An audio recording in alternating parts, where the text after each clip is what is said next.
మనము ధ్యానిస్తున్న పుస్తకముగా నెహెమ్యా గ్రంథం. ఈ నెహెమ్యా మరి ఈయనొక యూదుడుగా మరి బబులోను దేశంలో పారసీక దేశం వారి యొక్క రాజ్యంలో ఆయన ఒక అధికారిగా ద్రాక్షారసము గిన్నె అందించేవారు రాజు దగ్గర. ఈ నెహెమ్యా అంటే దేవుని వలన ఓదార్చబడినవాడు, ఇతరులను ఓదార్చువాడు, లేదా దేవుడు చేయుచున్నాడు అని అర్థాలు వస్తాయి. దేవుని వలన ఓదార్చబడినవాడు, ఇతరులను ఓదార్చేవాడు, దేవుని వలన దేవుడు యెహోవా చేయుచున్నాడు అలాగా అర్థం.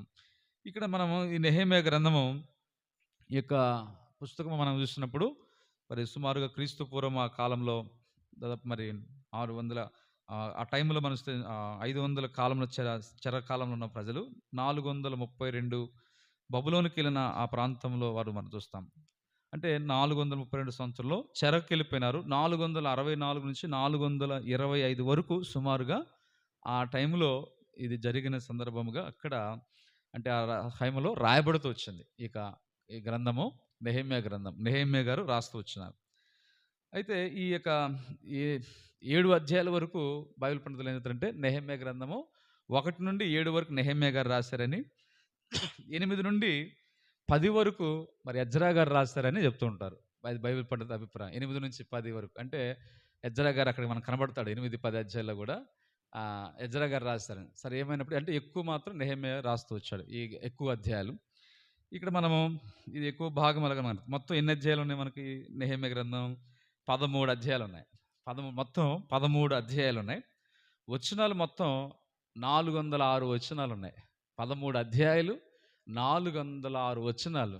అంటే కాలక్రమేపీ మనకు చదువుకోవడానికి వివరంగా వచనాలుగా, అధ్యాయాలుగా విభాగించబడ్డాయి. ఒకప్పుడు పుస్తకాల్లాగా ఉండే మనకి పాఠ్య పుస్తకాలు అట్లయితే తర్వాత వచనాలుగా విభాగించబడుతూ వచ్చినాయి. ఈ నెహెమ్యా గ్రంథం ఉద్దేశం ఏంటి? ఈ యొక్క గ్రంథం ఉద్దేశం ఏంటంటే ఈ గ్రంథంలో ముఖ్యంగా ప్రాకారములు కట్టుట, దేవుని ప్రజలు పునరుద్ధరించబడుట, భక్తి జీవితం, ప్రార్థనా జీవితం. ప్రార్థన అనేది 8 సందర్భాలుగా మనకు అధ్యాయాలు కనబడుతూ ఉంటుంది. 8 సందర్భాలుగా ప్రార్థన. ప్రార్థన పుస్తకం అని కూడా చెప్పుకోవచ్చు. ఎందుకంటే ఎక్కువ ప్రార్థన విషయాలు కనపడతాయి. 1వ అధ్యాయం ప్రార్థనే, లాస్ట్ 13 అధ్యాయం కూడా ప్రార్థనే. ప్రార్థనతో ఆరంభమైంది పుస్తకం, ప్రార్థనతోనే ముగించబడతా ఉంటుంది. ఇప్పుడు ఈ యొక్క గ్రంథ ఉద్దేశం అంటే గ్రంథములో 13 అధ్యాయాల యొక్క సారాంశ ఉద్దేశం అంటే దేవుని ప్రజలు పునరుద్ధరించబడట, బబులోను నుంచి బానిసత్వం తిరిగి వచ్చిన తర్వాత ప్రాకారాలు కట్టబడ్డ, భక్తి ఆరాధన జీవితము, వారు దేశ అభిమానము, ధైర్యము, పట్టుదల, సోదర ప్రేమ, స్థిర విశ్వాసము, వ్యాజ్యముల విషయంలో తగిన ఏర్పాటు. వ్యాజ్యవాడుతుంటే దాన్ని సరిదిద్దుతాడు, తగిన ఏర్పాటు చేస్తాడు నెహెమ్యా.